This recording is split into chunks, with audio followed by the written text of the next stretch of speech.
As dusk settled over the city of Ashton, Maya Hayes, the city's first African-American mayor, drove down a nearly empty street. Her fingers lightly tapped the leather steering wheel. After a full day of meetings, negotiations, and the weight of leadership bearing down on her, all she wanted now was the quiet of her home. The stillness of the night was her refuge, a rare moment of peace. The city lights flickered across the windshield, casting soft reflections over the road. Maya navigated the familiar streets, eager to get to her apartment, the demands of the day quickly fading behind her. But as she approached the intersection of Elm and Maple, a flash of red and blue lights cut through the dusk. The sudden, jarring intrusion made her stomach tighten. Her hands instinctively gripped the wheel. Maya knew the drill. She had seen it before. The feeling of being pulled over for no real reason, a familiar anxiety creeping in. Though she had done nothing wrong, she felt that old unease settle in her chest. Without hesitation, she eased her car to the side of the road. The gravel under her tires crunched sharply in the otherwise silent night. She glanced into the rearview mirror, seeing the patrol car's headlights glaring back at her.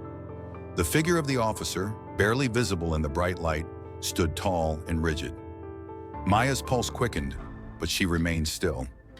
No sudden movements. Her hands rested on the steering wheel, in plain view. The officer stepped out of his vehicle. Officer Luke Johnson.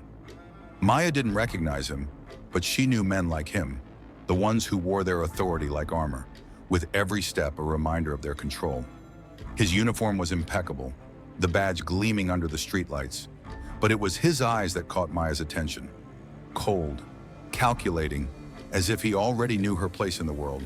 He approached her window, his boots heavy on the pavement.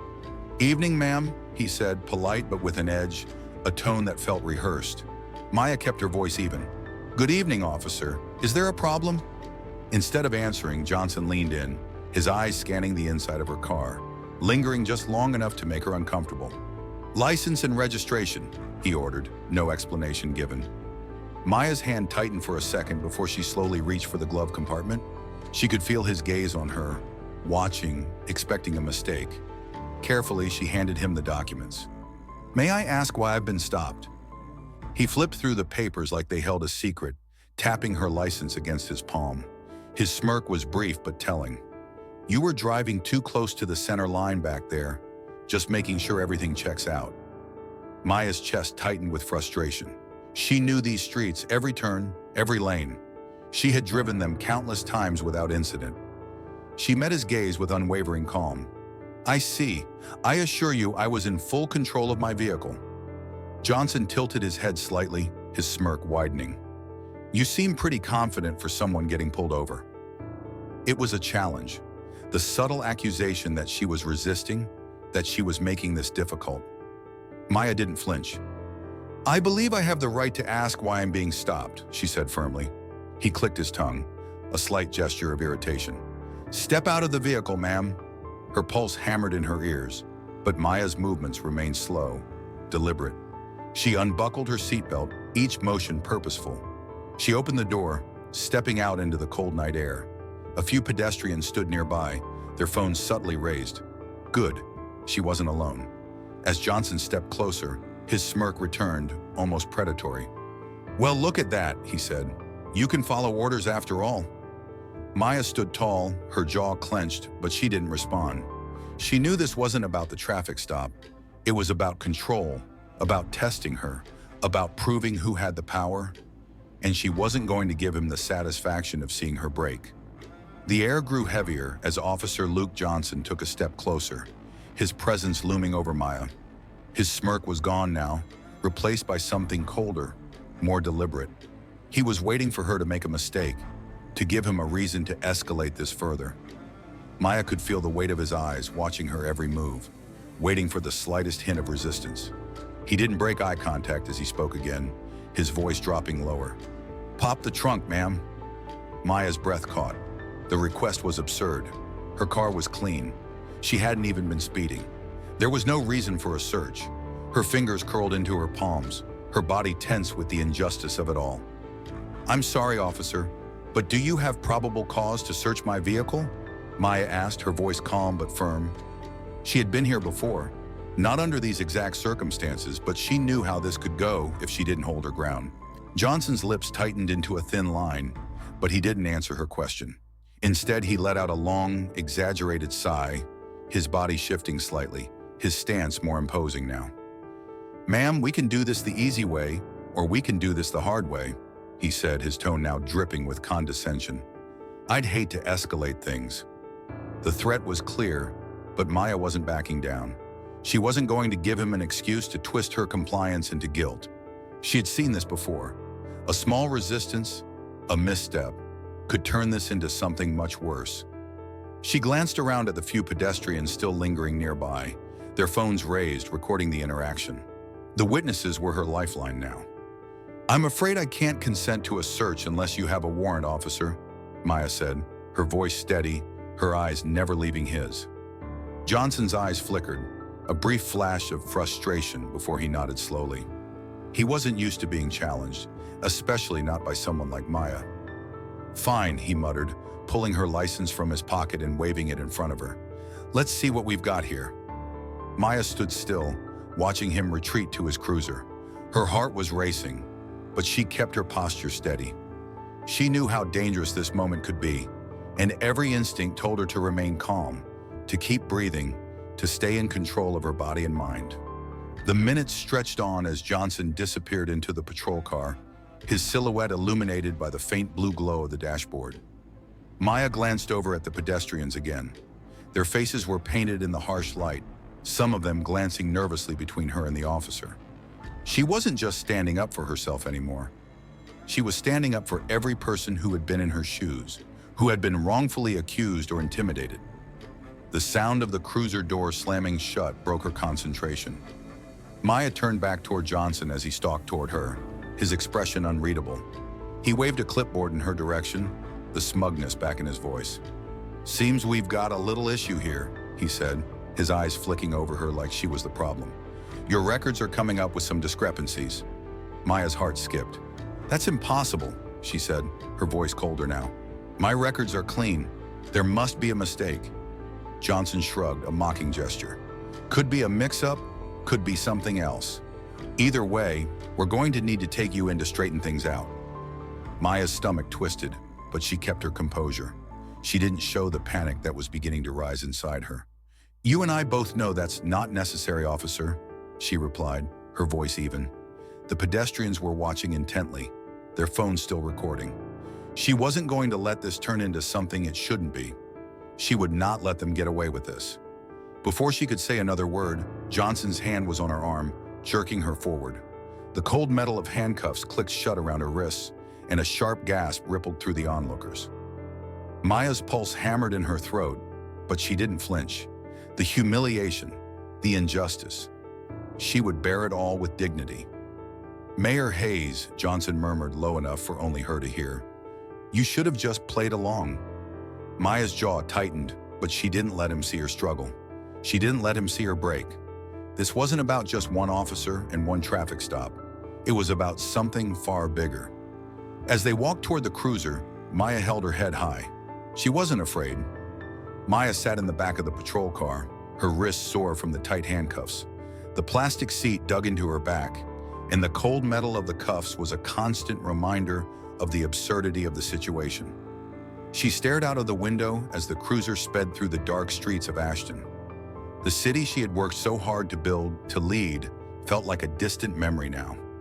It was hard to reconcile the woman in the back of the car with the image she had spent years crafting in the public eye. She forced herself to breathe steadily, keeping her focus. This wasn't over. The more she thought about what had just happened, the angrier she became.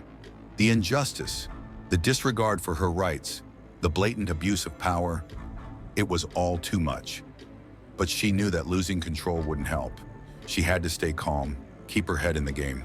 The patrol car turned into the police station's rear entrance, the dim parking lot stretching out in front of them. Maya watched the flashing lights of the cruiser as it parked in front of the entrance. The air was thick with tension as the officer slid out of the car, leaving Maya alone in the back seat. The sound of footsteps echoed through the lot, and she could hear the faint murmur of voices from inside the station. When the door to the cruiser slammed open, Maya looked up to see Officer Luke Johnson standing there, his expression unreadable. Without a word, he opened the door and roughly pulled her to her feet. Her legs were unsteady, but she stood tall, refusing to let him see any weakness. They walked through the dimly lit hallways of the station, the cold air and the hum of fluorescent lights only amplifying the sense of helplessness in the air. Maya's mind raced, trying to think of what she could do next. She wasn't just fighting for her freedom at this point. She was fighting for something much bigger: justice, accountability, and the very idea that no one, no matter who they were, should be above the law. They reached the intake desk, where Officer Maria Delgado sat. Her posture was stiff, her eyes wary. She barely glanced at Maya before Johnson slapped a clipboard onto the counter. "Suspicion of illegal activity," he said nonchalantly, as if it were the most routine thing in the world. Delgado's brow furrowed. She looked up at Maya, recognition flickering in her eyes. "Illegal activity?" she asked, her voice measured, but Maya could hear the subtle disbelief in it. "Some discrepancies in her records," Johnson replied, his voice casual, almost dismissive. Delgado's gaze shifted between Maya and Johnson. The tension in the air grew thicker. Maya couldn't tell if Delgado was genuinely confused or just doing her job, but something in the way she hesitated made Maya think that the officer was at least questioning the situation. It wasn't much, but it was a crack in the facade. Delgado typed a few things into the computer, her fingers moving quickly. Maya stood still, her posture strong, refusing to show any sign of fear. She wasn't just a woman being wrongly accused. She was the mayor, and she wouldn't let them forget that. "Name?" Delgado asked, finally breaking the silence. "Maya Hayes," Maya replied, her voice steady. The moment the words left her mouth, she saw a shift in Delgado's demeanor. The officer's fingers froze above the keyboard, her eyes flicking between Maya and the screen. Recognition dawned on her face. Her gaze darted to Johnson, then back to Maya. For a second, the room was still. The murmurs from the other officers faded into the background, replaced by an uncomfortable silence. "Wait a second," Delgado said slowly, her voice low. "You're the mayor?" Maya nodded, keeping her expression neutral. "That's correct." Delgado's jaw tightened, her fingers tapping against the keyboard. She didn't say anything else, but the way she looked at Maya now was different. Something had shifted, a shift that didn't go unnoticed by the officers milling about, some of whom now glanced over with cautious expressions. Maya stood there, silent but unbroken. The air in the room felt thick with the weight of the realization that had just dawned on everyone. They knew who she was now, and the game had just changed. The stark fluorescent lights of the police station buzzed overhead, casting harsh shadows as Maya stood in the small holding area, still cuffed. The sound of a phone ringing and distant conversations hummed around her, but she was focused. She could feel the shift in the room. The moment her identity was revealed had changed everything. The officers no longer viewed her as just another citizen to be processed. Now they were looking at her as the mayor of Ashton. Maya knew that the system she had worked so hard to build could only be as strong as its weakest link. Her arrest was just one instance in a much larger, more complex issue: systemic injustice. She couldn't let herself get caught up in the personal humiliation of it all. This was bigger than that. The real fight had only just begun. Moments later, Captain David Hernandez walked into the holding area, his presence commanding. He was a man in his 50s, stocky with years of experience in law enforcement, but his tired eyes told a different story. He had seen too many nights like this, too many cases where things went wrong. His gaze fell on Maya, and for a split second, she saw the flicker of recognition. He knew who she was, but there was something else in his eyes too, a look of concern, perhaps even a tinge of guilt. "What's going on here, Johnson?" Hernandez's voice cut through the quiet, sharp and demanding. "What's this about?" Johnson was still standing off to the side, his expression unreadable. "Routine stop, sir," he said, his voice smooth. "She had some discrepancies in her records, so we brought her in for processing." The silence in the room stretched long as Hernandez's gaze shifted from Johnson to Maya. His eyes narrowed, studying her with a sharpness that made the hairs on the back of her neck stand up. There was something behind his eyes, a glimmer of recognition, but also something deeper. It was like he knew the truth. and it wasn't what Johnson was saying. Discrepancies? Hernandez asked, his voice controlled, though there was an edge to it. Is that what you're calling this? Johnson hesitated. Yes, sir. It came back flagged. Hernandez stepped closer to Johnson, his voice lowering, now tinged with authority. Number it didn't. Let me get this straight, he said, his gaze never leaving Johnson. You pulled over the mayor of Ashton for a non-existent traffic violation, found nothing illegal in her car, and when her ID came back clean, you decided to arrest her anyway? Johnson opened his mouth to protest, but Hernandez cut him off, his voice rising. You're telling me you arrested the mayor of this city for nothing? For a damn traffic stop? Maya could feel the heat rising in her chest. The injustice of it all was overwhelming, but she refused to let it show. She stood tall, her chin lifted, eyes locked on Hernandez as he addressed the situation with a calm yet unwavering resolve. Johnson's face flushed with frustration, but he didn't speak. Instead, Hernandez turned to Officer Maria Delgado, who had been standing in the background, watching the scene unfold. She gave a small nod, her gaze now filled with something new, understanding, perhaps even regret. Hernandez turned to her and gave a simple order. Get the cuffs off her, now! Without hesitation, Delgado moved toward Maya, unlocking the handcuffs with practiced ease. The cold metal snapped open, and Maya rubbed her wrists, but didn't let the relief show. She wasn't done. Not yet. As Hernandez's eyes shifted back to Johnson, the tension in the room grew. Maya could feel it, the quiet power shift. Johnson had gone too far, and Hernandez knew it. You're suspended, Johnson, Hernandez said, his voice cold. Until further notice. And if I find anything in your record, anything that even remotely resembles this, you're done. The words were final, cutting through the air like a knife. Maya's heart raced, but she knew this was only one small victory in a much larger battle.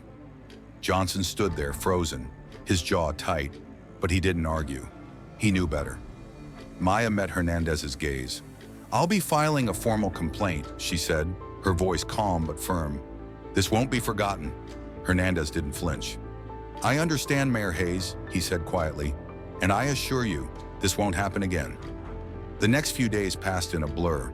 Maya's phone rang constantly with calls from reporters, political opponents, and residents of Ashton who had heard about her arrest. The public outrage was swift and overwhelming, but Maya remained composed. She knew this moment was bigger than her personal experience. This was an opportunity to address the systemic issues that had been allowed to fester beneath the surface of her city, issues that affected so many people every single day. Maya sat at the head of the long table in the conference room of City Hall, her face calm, but her mind sharp. The room was packed with council members, community leaders, and representatives from the police union. The air was thick with unspoken tension. They all knew why they were here. The arrest was just the spark. Now it was time for the fire to spread. Let's be clear about why we're here, Maya began, her voice even and deliberate. She looked around the room, meeting the eyes of the people gathered before her. Officer Luke Johnson arrested me unlawfully, without cause. He humiliated me, tried to intimidate me, and when confronted with the truth, he doubled down. The only reason I'm sitting here today instead of behind bars is because I had a name you all recognized. Some of the council members shifted uncomfortably in their seats. Others avoided her gaze. The police union reps, as expected, remained stoic, though Maya could feel their resistance. This wasn't just about one officer's misconduct, it was about a broken system, and Maya was determined to fix it. What happens when it's not me? Maya continued. What happens when it's a black teenager walking home from school, or a father picking up his kids, or a woman leaving her late shift at the hospital? What happens when there's no video, no public outrage, no emergency meeting to discuss it? The room fell silent. The question hung in the air, heavy and undeniable. Captain David Hernandez, sitting across from Maya, exhaled slowly. Mayor Hayes, I won't make excuses for what happened. It was unacceptable. Officer Johnson has been suspended pending a full investigation, and there will be consequences. Maya's expression remained unreadable. Consequences? She echoed. A suspension? A slap on the wrist? He'll sit at home, collect his paycheck, and then be reassigned. The cycle will continue. She paused, letting the weight of her words settle over the room. You and I both know how this plays out. This isn't enough. Maya turned to the rest of the council, her gaze steely. I'm proposing immediate and permanent changes to the way this department operates. First, an independent civilian oversight board with full investigative authority. No more officers investigating themselves. No more internal reviews that go nowhere. One of the older council members, a man in his 60s with a sharply pressed suit, cleared his throat. Mayor Hayes, that's a drastic measure, he said, his voice uncertain. You're damn right it is, Maya replied sharply, her eyes narrowing. And it's necessary. She didn't let up. Second, mandatory anti-bias training for every officer. Not a one-time seminar, but ongoing, intensive training. There will be accountability and there will be real consequences for officers who fail to do their jobs responsibly. A representative from the police union, a man with graying hair, stood up, his voice measured. Mayor Hayes, our officers already undergo training. These incidents are rare, and this is a one-off. Maya's voice was cutting. Rare, she repeated. You're sitting here calling this rare while I still have bruises on my wrist from your officer's cuffs? The room grew tense. The police union rep shifted uncomfortably, but he didn't respond. Third, Maya continued, we will implement a complete overhaul of the disciplinary system. Officers with histories of complaints will no longer be quietly reassigned. They will be investigated, and if necessary, they will be fired. Hernandez, his face tight, nodded. I understand your frustration, Mayor Hayes. There are changes that need to be made. The vote passed quickly after that. The room was thick with the weight of what had just happened. It wasn't just about a single officer or a single moment. It was about changing a system that had been broken for far too long. The months that followed were a whirlwind.